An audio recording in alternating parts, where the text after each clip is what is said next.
अस्सलाम वालेकुम जी। लाहौर की प्राइम लोकेशन पर अपना ज़ाती घर, वो भी सिर्फ 1000 रुपये रोज़ाना और सिर्फ आईडी कार्ड की कॉपी के साथ। और फुल फर्निश्ड घर है, 3 मरला के ये सिंगल बेडरूम वाले। और यहाँ पर आपको मिलेगा free solar, free furniture, full furnished घर मिलेगा आपको। ये घर आपको दिखा देते हैं जी।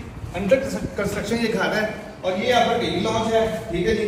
सिंगल बेडरूम वाला ये घर है और ये आपका किंग साइज का बेडरूम है। ये किंग साइज का बेडरूम है आपका। और इस तरफ आपका बैक साइड पे ये आपका लॉन्ड्री एरिया है ये वाला, और ये आपका अटैच वॉशरूम आ जाएगा, ठीक है जी। ओपन सिटिंग होगी इसकी और ओपन ही आपका यहाँ पर किचन होगा।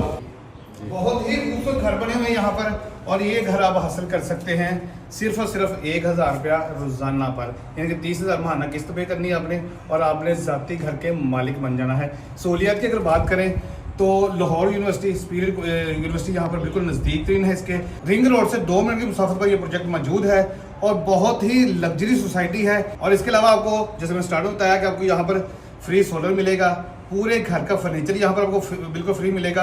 अगर आप अपने ज़ाती घर के मालिक बनना चाहते हैं तो आज ही नीचे दिए गए नंबर पर रब्ता कर सकते हैं, अपने ज़ाती घर की बुकिंग करवा सकते हैं।